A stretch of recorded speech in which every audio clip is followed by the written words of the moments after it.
은혜의 귀한 찬송 하나님께 영광의 박수 올리겠습니다.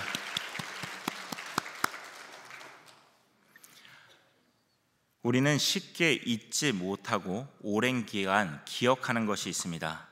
쉽게 잊지 못하고 기억하는 것, 그것은 무엇일까요? 바로 상처입니다.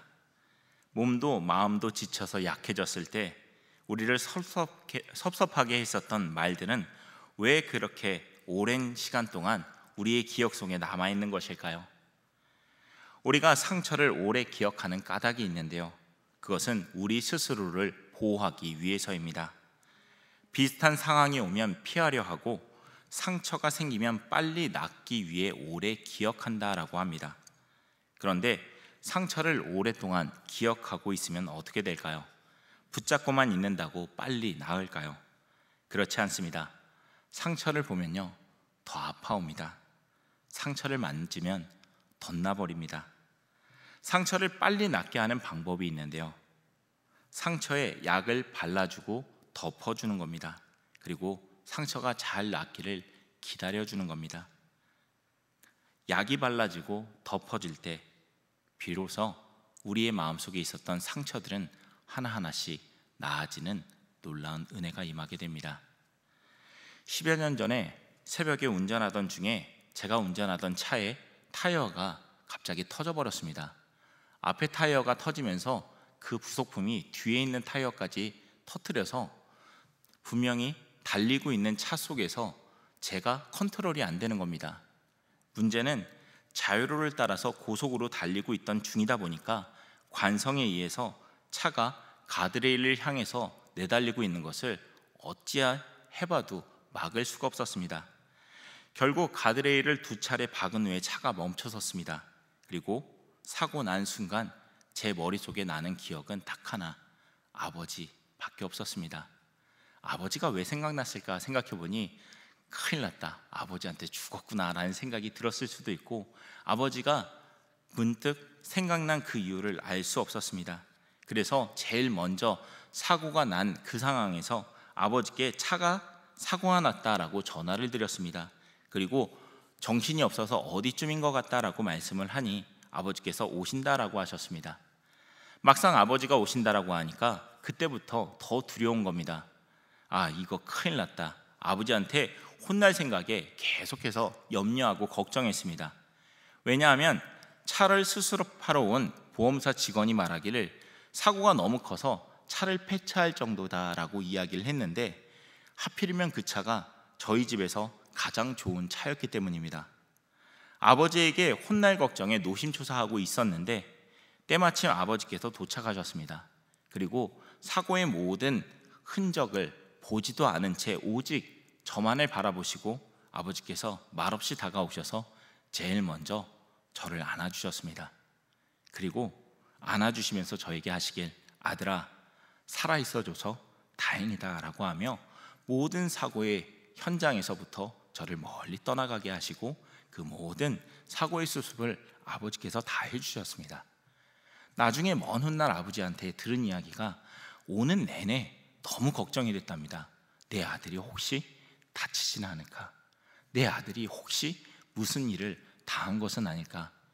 이 모든 염려 때문에 아버지는 걱정하면서 왔는데, 사고 현장에 가보니까 차는 아무것도 중요치 않고 다른 문제들도 아무것도 걱정이 되지 않고 오로지 자식 하나가 온전히 건사하다는 그 하나만으로도 행복하고 기뻐서 아들을 안아주고 아들을 위해서 모든 그 수습들을 다 해주셨다라는 이야기를 하셨습니다. 10여 년이 지나서 저는 차를 탈 때마다도 아버지께서 저를 안아주셨던 그 따스함이 기억납니다. 사고 났던 그 지역이 지금 부모님 댁 근처다 보니까 그곳을 갈 때마다 두려움이 와야 되는데, 아버지께서 해주셨던 그 말씀, 아들아, 살아있어줘서 다행이다라고 했었던 그 아버지의 마음과 아버지가 나를 아끼신다라는 그 생각이 먼저 나를 덮습니다. 두려움이 찾아와야 되는데 아버지에 대한 감사함과 아버지를 향한 그 사랑이 먼저 덮이는 그 까닭은 무엇일까요? 우리는 상처를 만날 때 이렇게 나아지는 것입니다. 여러분, 상처가 생겼을 때 그냥 두시지 마십시오. 혹시 여러분 중에 상처를 붙잡고 계신 분이 있다면 그 상처를 덮어주시는 하나님의 사랑이 나에게 임하기를 기도하십시오. 하나님의 사랑이 여러분의 상처를 덮어주시면 상처는 금방 낫습니다. 그러나 여러분이 그 상처를 계속 바라보고 묵상하며 왜 상처가 나지, 빨리 낫지 않지 만지고 바라보고 있으면 그 상처는 아무런 나음이 임하지 않습니다. 오히려 상처받은 상황과 비슷한 상황이 처할 때마다 여러분의 마음속에는 두려움이 가득할 것이고, 두려움이 가득할 것이며 분노가 가득하고 거칠게 반응할 수밖에 없습니다. 오늘 본문 속에서 요나는 상처투성이었습니다. 그는 하나님의 뜻에 거역한 선지자였습니다. 그는 니느웨에게 받았던 상처를 붙잡고 있었으며, 비록 주님의 뜻에 따라 복음을 전하긴 했지만 하나님께서 그들을 용서하신 것에 대해서 또다시 상처를 받았고, 오늘 본문 속에서조차 사는 것보다 죽는 것이 내게 나으니다 라고 하는 본문 속에 고백까지 하는 그런 상처투성이 사람이었습니다. 그러나 오늘 본문 속에서 상처투성인 요나에게 하나님의 사랑이 덮여지기 시작합니다. 그리고 함께 말씀 나누고 있는 우리에게도 하나님의 사랑은 시시각각 다가오고 있으며 여러분의 삶의 자리 가운데 충만하게 덮여질 줄로 믿습니다.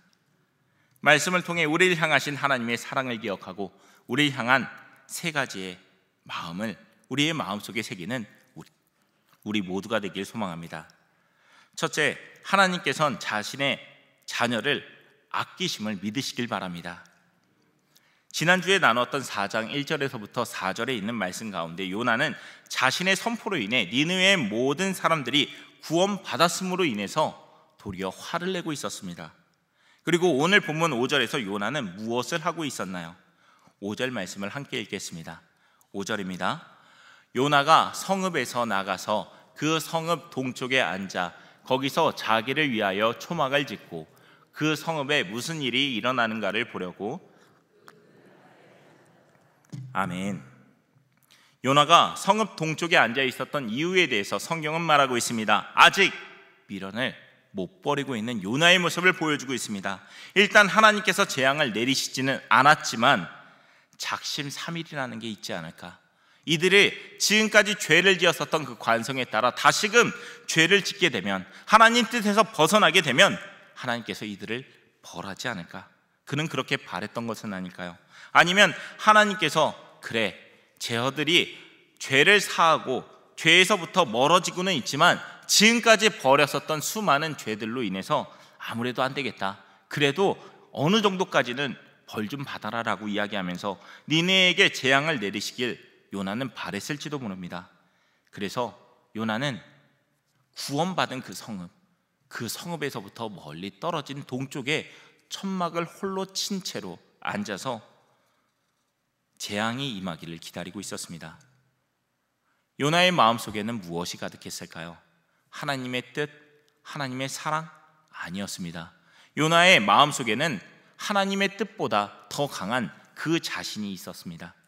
어쩌면 요나의 마음속 깊숙한 곳에까지 감찰하시는 하나님께서는 요나의 마음을 보시곤 너의 그 불순종을 내가 심판하노라 라고 말씀하셔도 할 말이 없었을 것입니다. 그러나 주님께서는 요나를 벌하지 않으십니다. 왜 하나님께서 요나를 기다리시고 참아주시는 것일까요? 이사야 43장 1절에 그 이유가 있는데요, 43장 1절에 있는 말씀 우리 띄워주시면 함께 한 목소리로 읽겠습니다. 이사야 43장 1절입니다. 야곱아, 너를 창조하신 여호와께서 지금 말씀하시느니라. 이스라엘아, 너를 지으신 이가 말씀하시느니라. 너는 두려워하지 말라. 너는 내 것이라. 아멘. 하나님은 요나를 다른 것으로 대하는 것이 아니셨습니다. 자녀로 대하고 계셨습니다. 내가 너를 구속하였고 내가 너를 지명하여 불렀나니 너는 내 것이라. 이 선포는 지금 우리를 향한 하나님의 선포이기도 합니다. 여러분은 하나님의 자녀이신 것을 믿으십니까? 그렇다면 옆에 있는 분도 하나님의 자녀이심을 믿으십니까? 그렇다면 우리 축복하는 마음으로 당신은 하나님의 사랑받는 주의 자녀입니다 라고 하며 우리 옆에 있는 분들과 함께 인사 나눌까요? 당신은 사랑받는 주님의 자녀입니다. 당신은 사랑받는 주님의 자녀입니다. 이게 얼마나 귀한 인사인가요? 나도 하나님의 자녀이고 당신도 하나님의 자녀이고 우리 모두는 하나님의 자녀입니다 라고 하면서 우리는 선포한 것입니다.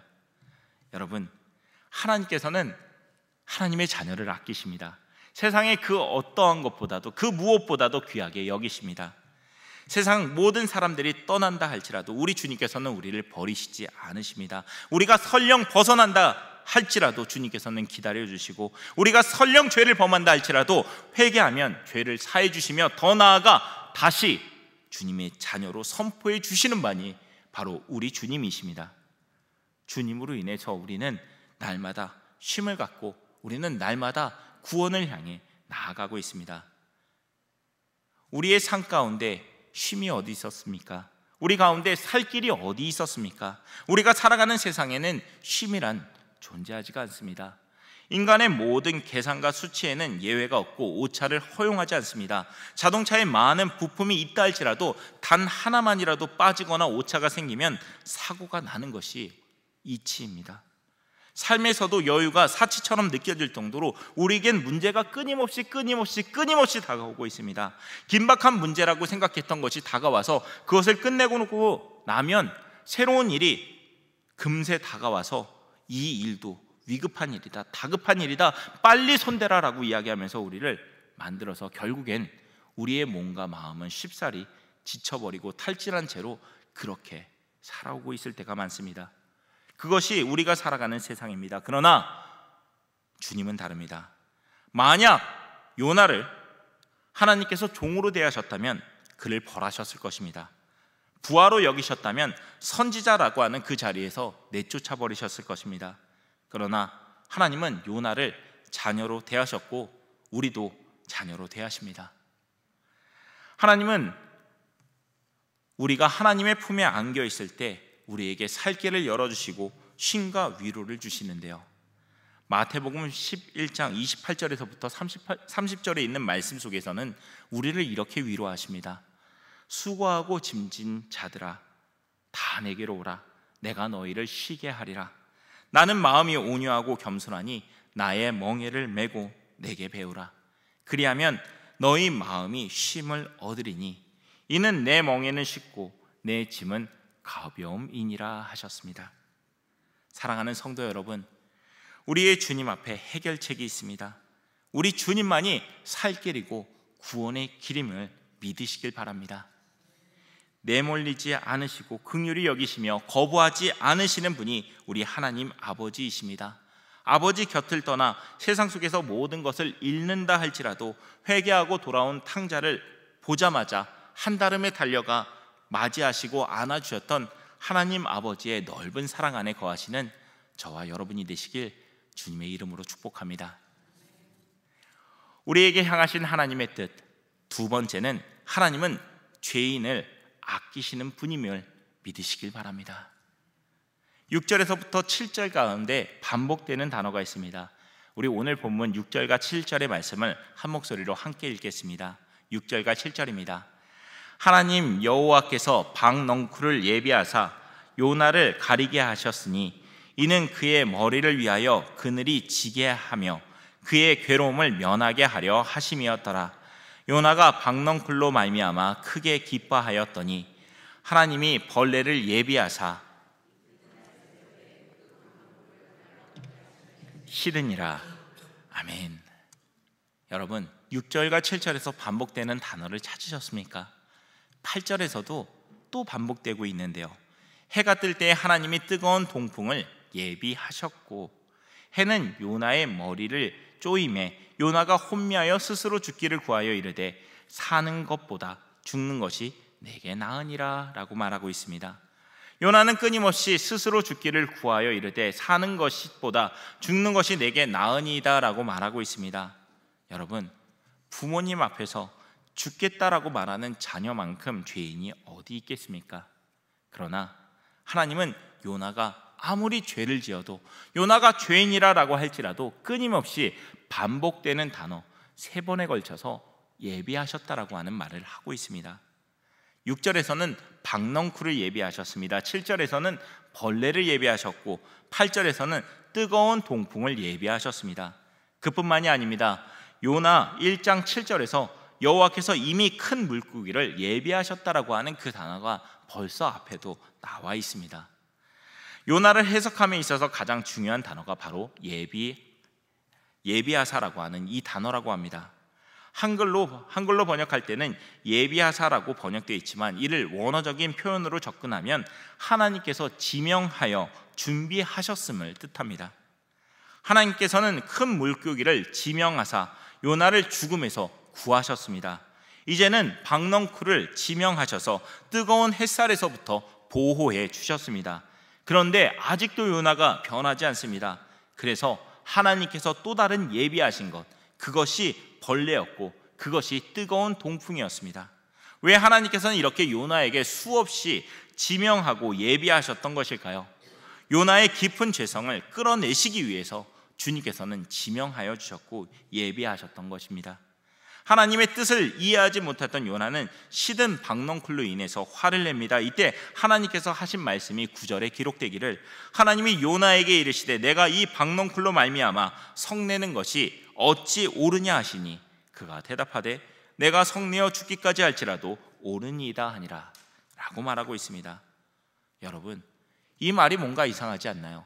하나님께서 너의 잘못된 것이 무엇이다라고 이야기함에도 불구하고 요나는 아닙니다, 나의 죄가 아닙니다, 이것은 내가 옳습니다라고 하면서 끝까지 하나님 앞에서 버티고 또 버티고 있습니다. 죄인은 자신이 무엇을 잘못하고 있는지 모르기에 죄인입니다. 스스로 강하다 여기는 사람은 자신의 상처를 끝까지 붙잡고 자신의 힘으로 상처를 덮을 수 있다라고 여깁니다. 그러나 이것은 큰 착각입니다. 결코 우리의 힘과 능력으로는 상처를 덮을 수 없습니다. 상처를 입은 사자가 가장 위험하다라는 말이 있죠. 상처 입은 여러분 또한 위험합니다. 비슷한 상황과 여건이 여러분에게 찾아오면 여러분은 그 상처로 인해서 반응할 것입니다.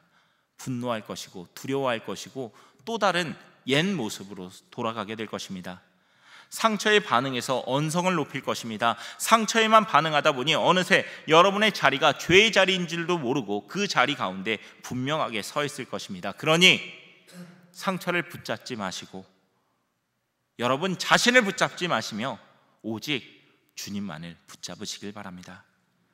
여러분이 주님을 붙잡을 때 우리의 필요를 가장 잘 아시는 하나님은 가장 중요한 것을 예비하셨습니다. 우리에게 예비하신 하나님의 은혜가 무엇일까요? 우리를 위해서 하나님께서 지명하여 부르시고 대비하셨던 것이 무엇일까요? 바로 십자가인 줄로 믿습니다. 우리는 십자가로 인해서 주님 앞에 나왔습니다. 십자가로 인해서 주님께로 기도하며 나아갈 수 있으며 십자가로 인해서 우리는 함께 예배드릴 수 있습니다. 이것만큼 주님께서 지명하시고 예배하신 것이 어디 있을까요? 그래서 우리는 이사야서 43장 1절이 말하는 것처럼 내가 너를 지명하여 불렀나니 너는 내 것이다 라고 하는 그 은혜가 십자가로 인해서 생겨난 것이 아닐까요? 여러분, 여러분의 마음속에 십자가가 있으십니까? 십자가가 있다면 여러분은 이제 더 이상 죄인이 아니라 죄의 자리에 서는 것이 아니라 하나님이 지명하여 불러주시고 하나님께서 이끄시는 그 길로 인하여서 구원의 길로 하나님 아버지의 품을 향하여서 나아가게 될 줄로 믿습니다. 이것이 주님의 예비하심입니다. 이 속에 주님의 은혜가 있으며 사랑으로 모든 것을 덮어주시는 주님의 사랑이 여러분과 여러분의 가정과 여러분의 삶의 자리와 세상 속에서 분명하게 드러날 줄로 믿습니다. 하나님께서 주님의 자녀를 아끼시고 죄인을 아끼시는 그 가운데 마지막으로 하나님은 연약한 사람을 아끼셨음을 믿으시길 바랍니다. 요나는 자신에게 그늘 졌던 박넝쿨이 사라지자 분노하기 시작합니다. 그러면서 나를 죽여달라고 말했음에도 주님께서는 내가 이 박넝쿨로 말미암아 성내는 것이 어찌 옳으냐라고 말씀하시곤 10절과 11절을 통해 주님의 뜻을 분명하게 드러내셨습니다. 10절과 11절에 있는 말씀 한 목소리로 읽겠습니다. 10절과 11절입니다. 여호와께서 이르시되 내가 수고도 아니하였고 재배도 아니하였고 하룻밤에 났다가 하룻밤에 말라버린 이 박넝쿨을 아꼈거든. 하물며 이 큰 성읍 니느웨에는 가축도 많이 있나니 내가 어찌 아끼지 아니하겠느냐 하시니라. 아멘. 하나님은 연약한 자를 아끼십니다. 좌우를 분별하지 못하는 자, 하나님의 살아계심을 깨닫지 못하는 자를 더욱 안타까워 보시며 긍휼히 여기시며 아끼십니다. 그래서 요나를 주님께서는 아끼셨던 것일지도 모릅니다. 요나를 묵상하면서 요나의 간절함을 깨닫는 순간이 있었습니다. 요나가 기록된 당시는 기원전 760년으로 추정합니다. 그리고 요나가 기록된 후 불과 수십 년 내에 북이스라엘은 아수르, 즉 오늘 말씀 속에 나오는 니느웨 사람들의 손에 멸망하고 말았습니다. 요나가 그것을 몰랐을까요? 요나는 알았을지도 모릅니다.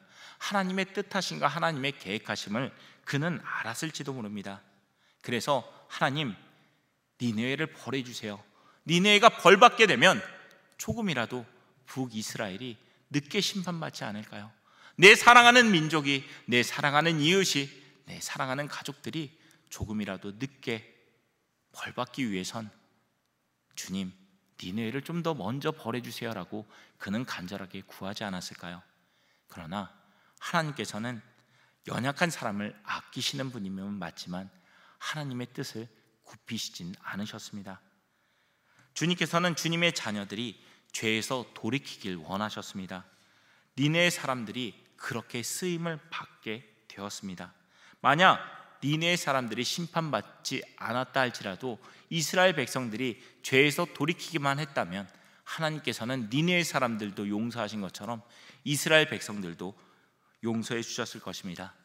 그러나 죄 앞에서 꺾이지 않는 이들은 주님께서는 심판하실 수밖에 없습니다. 이것이 우리에게 두렵고 떨리는 그 까닭은 우리 역시도 우리의 마음속에 죄를 꺾지 못할 때, 회개하지 못할 때 주님께서는 우리를 벌하실 수밖에 없음을 분명하게 보여주고 있다는 것입니다. 여러분, 우리의 상처 속에서 우리가 내 힘으로 모든 걸 하겠다라고 할 때는 아무런 효험이 나타나지 않습니다. 그러나 이 모든 것들을 주님께 맡기고, 주님, 내가 주님 앞에 연약한 자입니다. 내가 연약하여 죄 앞에서 넘어졌고 내가 연약하여서 죄 앞에서 벗어나지 못하고 있습니다 라고 기도할 때 주님께서는 우리의 연약함을 귀하게 보시고 더 나아가 여러분의 그 연약함을 하나님의 강하신 팔로서 붙잡아 주실 줄로 믿습니다. 연약함을 가지고 나아갈 때 우리에게 엄청난 은혜가 임하는데요, 고린도후서 12장 9절에 기록되어 있는 말씀에 우리가 함께 읽으며 이 말씀을 통하여 우리에게 임할 그 은혜를 사모해 보시길 소망합니다. 고린도후서 12장 9절의 말씀입니다. 함께 읽겠습니다. 나에게 이르시기를 내 은혜가 내게 족하도다. 이는 내 능력이 약한 데서 온전하여 짐이라 하신지라.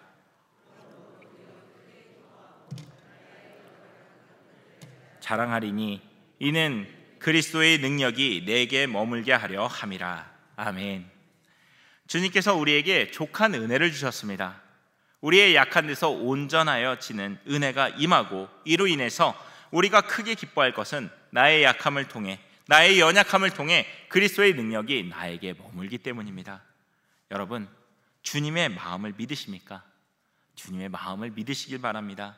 주님께서는 여러분을 자녀로서 대하고 여러분을 자녀로서 아끼고 계시며 죄인을 아끼시고 연약한 사람을 아끼시는 주님이심을 오늘 본문을 통해서 분명하게 말씀하고 계십니다. 여러분이 상처를 붙잡지 않도록 주님께 나아오기를 우리 주님께서는 기다리고 계시다라는 것입니다. 우리가 주님께로 나아갈 때 하나님의 마음을 깨닫게 됩니다. 우리에게 임한 은혜가 십자가의 은혜였음을 깨닫게 됩니다. 그리고 하나님의 마음과 은혜가 우리의 것이 되게 됩니다. 여러분, 사순절을 보내면서 우리의 마음속에 십자가를 묵상하고 십자가를 세워보시길 바랍니다. 우리가 십자가를 묵상하고 십자가를 우리 마음속에 새길 때 주님께서 걸어가신 그 길을 우리도 걷게 됩니다. 주님의 마음에 우리의 마음이 온전히 포개어지게 되고 주님께서 용서하신 것처럼 우리도 용서할 수 있게 되며 주님께서 사랑하신 것처럼 우리도 사랑하는 모든 이들이 되게 될 것입니다. 주님의 사랑이 우리에게 임했음을 믿으십니까? 그렇다면 오늘 그리고 앞으로 주님께서 우리에게 보여주시는 그 자리마다 주님께서 우리에게 상처를 덮어주시려고 하는 그 마음이 들릴 때마다 나의 연약함을 주님 앞에 온전히 드러내고 나의 상처들을 주님께서 치유해 주시기를 간절히 구하며 내가 이제 더 이상 상처에 붙잡힌 인생이 아니라 그리스도 보혈의 피에 붙잡힌 인생이 되길 소망합니다라고 기도할 때 주님께서는 그 기도에 응답해 주실 줄로 믿습니다. 함께 주님과 동행하고 주님과 함께 동행함을 통하여서 우리의 마음속에 십자가를 새기고 나아가는 우리 모두가 되길 주님의 이름으로 축복합니다. 함께 기도하겠습니다. 사랑의 주 은혜의 하나님, 말씀을 통해 주님의 마음을 나누게 하시니 감사합니다. 우리를 향하신 주님의 마음을 듣고 우리의 마음속에 주님이 주신 십자가를 세우길 원합니다.